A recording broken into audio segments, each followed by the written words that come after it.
Ya. Kata Rasulullah SAW, nah ini ya, 10 tanda besar kiamat ini tidak akan muncul sampai simpulnya dipotong. Masih ingat tadi? Sampai simpulnya dipotong. Tahukah Bapak Ibu apakah itu simpul itu? Simpul itu adalah yang menyebabkan dukhon ini terjadi, yaitu bumi mengalami benturan atau hantaman benda langit yang disebut dengan kisfan minas sama'i saqita yaqulu sahabum markum. Dia adalah meteor. Bumi ini akan mengalami hantaman meteor yang besar. Hantaman meteor ini Bapak Ibu akan menimbulkan dukhon esok harinya. Saya ulangi, Michel Penn, pakar astronomi dunia, di mana pakar-pakar astronomi dunia lainnya merujuk kepada beliau, menjelaskan bahwa bumi ini bila dihantam oleh meteor ruang angkasa, dulu pernah seketul meteor menghantam atmosfer bumi kita, tembus ke daratan. 97% populasi kehidupan makhluk apapun yang hidup di muka bumi musnah, termasuk peradaban dinosaur dan sebagainya. Ini menurut mereka. Sekarang kata beliau, meteor akan kembali menghantam bumi. Menurut perkiraan NASA Amerika Serikat, meteor akan menghantam bumi, akan masuk, maksudnya ini ada arus sungai meteor di ruang angkasa. Jumlah meteor di sini adalah ratusan juta meteor. Bumi kita memasuki arus sungai ini tahun 2013 dan keluar nanti akhir 2016. Berarti melintas di sini selama 4 tahun. Sekarang kita ada di lintasan tahun terakhir. Paham Bapak Ibu?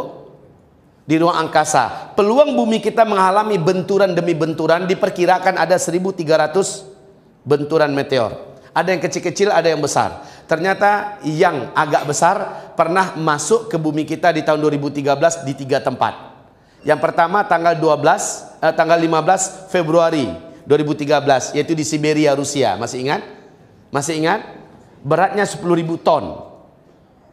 Beratnya 10.000 ton menyebabkan 30.000 gedung yang dindingnya dari kaca langsung cair, Pak. Dan pecahan di kaca yang cair, maksudnya itu pecah, kemudian pecahan itu seperti melesat seperti peluru. 1.200 manusia korban. Meteor yang kedua jatuh di Argentina di malam hari Minggu tanggal 14 April. Saat itu sedang diadakan konser musik raksasa. Nasib baik meteor itu meledak di atas langit negara Argentina di malam hari, sehingga beberapa detik 8 kota terang benderang. Meteor yang ketiga melesat di Los Angeles, ya, masuk Pak, tapi nasib baik kecil. Nah Bapak Ibu yang kami muliakan, 2014-2015 setiap negara dapat menyaksikan di malam hari ada melesatnya meteor-meteor ratusan ribu banyaknya. Yang kecil-kecil menghantam atmosfer bumi kita dan hancur. Nah sekarang Bapak Ibu yang kami muliakan, sekarang adalah tahun terakhir. Kekuatan meteor menurut Michel Penn, kekuatan ledakannya, dia kan lajunya di ruang angkasa itu 120.000 km per jam, Pak. Kelajuannya di ruang angkasa 120.000 km per jam. Kalau meteor tersebut garis diameternya 2 km saja, kekuatan ledakannya sama dengan 1 juta kali lipat bom nuklir yang pernah meledak di Nagasaki dan Hiroshima. Kalau kekuatan sebegitu besar menghantam laut, akan terjadilah gelombang tsunami 230 meter. Gelombang tsunami di Aceh 2004 cuma berapa tingginya? 15 meter. Bagaimana dengan 230 meter? Kalau jatuhnya di kutub utara atau kutub selatan, kutub ini akan meleleh, air laut di permukaan bumi akan naik 7 meter lagi. 20% pulau-pulau Indonesia akan hilang. Seluruh kota-kota besar yang dibangun di tepi pantai akan tenggelam. La haula wala quwata illa billah. Kalau jatuhnya ke daratan, dan ini yang lebih tepat. Sebab apa? Sebab terjadi dukhon setelah itu. Terjadi dukhon. Kalau jatuhnya ke daratan, kita asar jam berapa? Lewat 3/5. Udah hampir habis. Baik kaum muslimin, gimana cara saya ngejarnya nih? Ya asar dulu. Baik kaum muslimin, Bu masih sanggup nih Bu? Masih. Keren banget Ibu ya. Lama bisa dengarkan pengajian. Baik Bapak Ibu, saya usahakan secepatnya selesai. Saya lanjutkan. Meteor ini kalau jatuhnya ke daratan, nah ini dia. Radius 100 sampai 200 km tempat jatuhnya meteor itu, seluruh makhluk hidup akan langsung menguap menjadi karbon.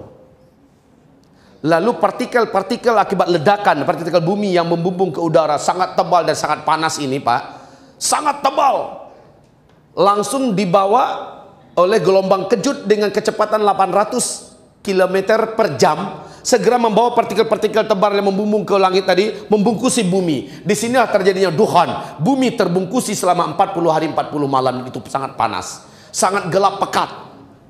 Jadi sesuai ya, jatuhnya meteor dengan terjadinya duhan, ini sejalan. Inilah yang dikatakan oleh Ibnu Abbas dalam sanad yang jayyid dari Ibnu Jarir, yang menceritakan adalah Ibnu Abi Mulaikah. Kaum muslimin yang kami muliakan, akibat daripada meteor ini menjadikan manusia-manusia kafir, seperti yang Allah firmankan di Al-An'am ayat 158. Orang kafir dan orang-orang Islam yang imannya tipis dan suka buat dosa, minim amal soleh, sama tersiksanya akibat dukhan ini. Tubuh mereka melepuh, jantung mereka menggelegak seperti mau masak, biji mata mereka seperti mau keluar, dari lubang hidung mereka mengeluarkan asap, mulut mereka mengeluarkan asap, dan lubang dubur mereka mengeluarkan asap. Tapi orang yang beriman, imannya kuat, amal solehnya sebelum kejadian ini banyak, Allah jadikan dia kebal dari bahaya dukhan ini. Itulah rahasia kenapa Nabi dalam fitnah Syam memerintahkan perbanyak amal agar ketika ini terjadi kita sudah kebal, kita sudah layak dilindungi oleh Allah. Paham? Makanya Nabi mengatakan badiru bil a'mal. Jadi Pak, minta maaf, jangan leha-leha lagi lah. Masa jangan dibuang-buang, waktu kita tidak banyak. Lakukan akselerasi amal soleh sebanyak-banyaknya, secepat-cepatnya. Memperbanyak amal Pak, bukan perbanyak duit. Baik, kita lanjutkan sedikit. Kaum muslimin yang kami muliakan, meteor ini mengandung siderite. Apa itu siderite? Kandungan berupa zat besi dalam meteor ini. Nah, ini dia biang petaka menghancurkan teknologi yang ada. Ketika dia menghantam atmosfer bumi kita, terjadi dentuman yang besar. Satu bumi dapat mendengarkan suaranya. Kaum muslimin, dia terbakar. Ketika dia merangsek masuk, menembus pertahanan atmosfer kita, dia terbakar, menimbulkan asap yang tebal. Bagian kulitnya akan lepas satu persatu, lalu menghunjam bumi menjadi hujan meteor yang kecil-kecil. Paham? Tapi yang besarnya inilah dia siderite. Siderite ini dengan kasus di mana dia melakukan merangsek menembus pertahanan atmosfer bumi kita, menyebabkan timbulnya medan magnet yang sangat kuat. Akibatnya seluruh besi dan logam yang ada di bumi akan terinduksi. Paham? Mobil kita mesinnya dari besi enggak? Terinduksi, terkena medan magnet yang sangat kuat, dan akhirnya lengket antar satu yang lain. Mobil nggak bisa lagi di starter. Pesawat juga demikian, kapal apa saja, pabrik-pabrik, industri-industri gagal seluruhnya untuk dijalankan. Subhanallah. Kemudian ini juga siderite ini akan menimbulkan gelombang elektromagnetika yang teramat sangat tinggi. Akibatnya semua signal dan listrik di muka bumi akan buyar dan padam selama-lamanya. Bumi kembali pada kegelapan. Inilah pernyataan Albert Einstein dan Steve Jobs bahwa tak lama lagi kalian akan kembali ke zaman batu. Paham? Kenapa Rasulullah mengatakan ini Bapak Ibu? Karena Rasulullah SAW diwahyukan wahyu kepadanya. Wa ma yantiqu 'anil hawa in huwa illa wahyu yuha. Oke, Bapak Ibu sekalian, Bapak dapat bayangkan nggak gimana rasanya hidup tanpa teknologi? Apa kepanikan yang terjadi khususnya tinggal di kota-kota besar yang bergantung dengan teknologi, bergantung dengan listrik, kemana-mana bawa mobil dan motor. Semuanya bergantung kepada telepon, internet, segala macamnya, dan itu berakhir secara tiba-tiba. Setelah masa gelap 40 hari 40 malam sirna, Bangkai berserakan di mana-mana, bumi membusuk, makanan juga sulit didapat, orang mulai kelaparan.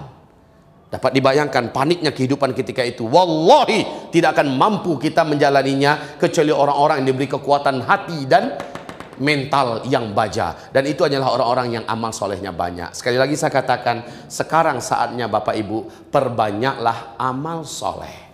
Perbanyaklah amal soleh.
Что ли ушла?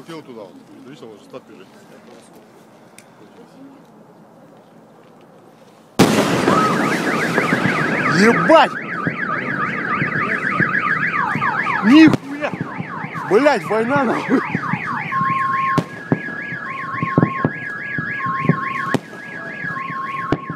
Что за блядь?